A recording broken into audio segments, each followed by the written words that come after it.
پتہ یہ بڑی مشہور حدیث ہے بخاری اور مسلم دونوں میں، سیدنا اسامہ ابن زید سے متعلق۔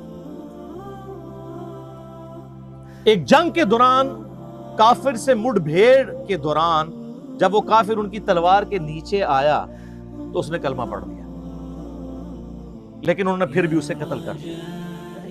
بعد میں قلق تھا، نبی علیہ السلام کی خدمت میں حاضر ہوئے کہ یا رسول اللہ اس طرح لڑائی ہوئی، وہ میری تلوار کے نیچے آیا، کلمہ پڑھ دیا، پھر بھی میں نے اسے قتل کر دیا۔ تو نبی علیہ السلام فرمایا تو نے اسے کیوں قتل کیا؟ کہ یا رسول اللہ اس نے اوپر سے کلمہ پڑھا تھا ڈر کی وجہ سے، اندروں وہ کافر تھی۔ ہو سکتا ہے یہ بات ٹھیک بھی ہو، ہم بھی یہی ججمنٹ کرتے ہیں، لیکن نبی علیہ السلام نے فرمایا کیا تو نے اس کا دل چیر لیا تھا؟ تو صحابہ نے تو نہیں کہا یا رسول اللہ کہ اولیاء اللہ دل کا حال جان لیتے ہیں تو ہم تو اولیاء کے امام ہیں، جی میں نے دل چیر لیا تھا۔ اور جو کہہ رہا تھا اس کو بھی پتا تھا میں کیا کہہ رہا ہوں، کہ کوئی نہیں دل چیر سکتا، صرف نبی کو وحی کی تائید حاصل ہوتی ہے۔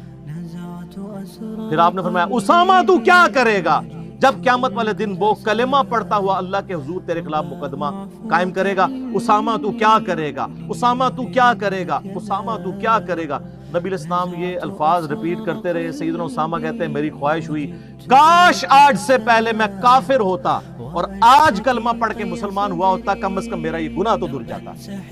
اوئے ہوئے، اسامہ ابن زید عام بندہ نہیں۔ صحیح بخاری میں حدیث ہے کہ نبی علیہ السلام زانوں پہ ایک طرف حسن ابن علی کو بٹھاتے تھے تو دوسرے طرف اسامہ ابن زید کو، حضور کے بچوں کی مانند، پوتا حضور کا صلی اللہ علیہ وسلم۔ بڑے بڑے صحابہ غصے کی حالت میں نبی علیہ السلام کو اپروچ نہیں کرتے تھے تو اسامہ ابن زید سے سفارش کرواتے تھے۔ وہ جو بخاری مسلم میں حدیث ہے جب فاطمہ نامی عورت کی چوری کا مقدمہ آیا اور نبی علیہ السلام کو سفارش کی گئی، وہ بھی اسامہ کے ذریعے کی گئی تھی، لیکن حضور نے ادھر بھی لحاظ نہیں کیا۔ آپ نے فرمایا تم لوگ مجھے سفارشیں کرواتے ہو، اللہ کی قسم تم سے اگلے لوگ اس لیے تباہ و برباد ہوئے، ان کے اشرافیہ کے لیے الگ قانون ہوتے تھے اور عام لوگوں کے لیے الگ۔ اللہ کی قسم اگر میری بیٹی فاطمہ بھی چوری کرتی میں اس کے بھی ہاتھ کٹوا دیتا، مجھے اپروچ کرتے ہو تم۔ یہ ہے اسامہ ابن زید۔ اور اب ذرا مجھے بتائیں جو کہتے ہیں جی بزرگ دلوں کے حال جان لیتے ہیں، کہتے ہیں تم جانتے نہیں کہ لوگوں کے دل میری مٹھی میں ہیں، اگر چاہوں تو اپنی طرف مائل کر لوں اور چاہوں تو دور کر دوں۔ آپ رائے ونڈ چلے جائیں، آپ ملتان شریف چلے جائیں، کسی بھی شریف جگہ پہ چلے جائیں تو مرید وہ ڈر ڈر کے بیٹھے ہوتے ہیں جی بزرگ دل کا حال جان لیتے ہیں۔ میں نے کہا نا، پرانیاں گلاں، پرانے فرقے، پرانے بزرگ، اڑتے نا دی برسیاں بھی ہو چکی ہیں نا، 1000 سالہ برسیاں، جو جتنا پرانا ہے وہ اتنی برسی ہو چکی ہے۔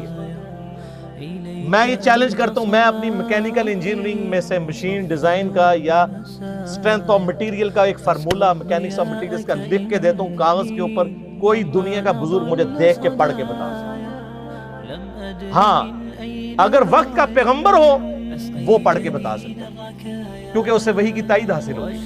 نبی علیہ السلام کو کئی مواقع کے اوپر آپ کو پتہ ہے کافروں نے سوال کیے ہیں، نبی علیہ السلام کو نہیں پتا تھا، اللہ نے صورتیں نازل کر کے جواب سکھا دیا۔ قصہ موسیٰ اور خضر سکھایا، حضرت یوسف علیہ السلام کی بایوگرافی سکھائی، ذوالقرنین بادشاہ سے متعلق سکھایا سورۃ الکہف میں۔ وہ ایک دیوبندی مولانا بیٹھا ہوا ہے کوئی مجہول قسم کا، اور وہ اپنے آپ کو کہتا ہے میں مفتی اعظم امریکہ ہوں۔ اس نے میرے جواب میں ریکارڈ کرایا، اس نے دیکھو کتنا گستاخ ہوا ہے، وہ کہتا ہے یہ تو اللہ کے نبی کے سامنے بھی رکھو تو وہ بھی فارمولہ نہیں پڑھ سکتے۔ اب آپ یہ کہیں کہ امام اعظم آ جائے تو یہ انجینئرنگ کا فارمولہ نہیں پڑھ سکتا جب تک میں نہ پڑھاؤں، یہ انسٹرومنٹ نہیں استعمال کر سکتے ڈیوائس جب تک میں نہ بتاؤں، تو پھر آپ آئنسٹائن بھی آ جائے، نیوٹن بھی آ جائے، آپ کے سارے سائنٹسٹ بھی آ جائیں، تو پھر وہ قرآن کی آیت اور نبی کے حدیث تلاوت نہیں کر سکتے۔ بلکہ اس سے بڑھ کے میں کہوں ان کی بے ادبی کو، اس نام نیات انجینئر اسکالر کی بے ادبی پر میں کہوں کہ نبی بھی آ جائیں تو نبی بھی آپ کا فارمولہ نہیں پڑھ سکیں گے، تو خدا نہ خواستہ آپ نبی کی اتھینٹسٹی کو چیلنج کر رہے ہیں۔ آپ جس انجینئر فارمولے کی بات کر رہے ہیں نبی کے سامنے لکھ کے بتائیں، نبی پڑھ لے گا؟ لعنت ہے تیرے ایسے عقیدے کے اوپر، کلمہ پڑھ کے مسلمان ہو، بے شرم انسان۔ یہ میں اپنی ذات کی خاطر نہیں کہہ رہا، یہ تو حضرت عمر ہوتے تو پہلے تو اس کی وہ کرتے نا، پھر اگلی بات اس سے کرتے۔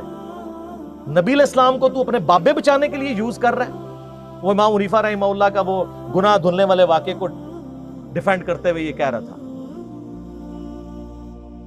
نبی علیہ السلام کے پیچھے اللہ ہے. سورہ آل عمران کی آیت نمبر 179 ہے کہ اللہ کی یہ شان ہی نہیں ہے کہ کسی غیر نبی کو غیب پر مطلع کرے.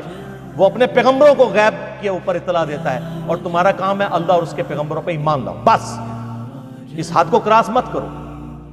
تو نبی علیہ السلام کو اگر یہ چیلنج دیا جائے وقت کے پیغمبر کو، وہ پڑھ کے سنا بھی دے گا.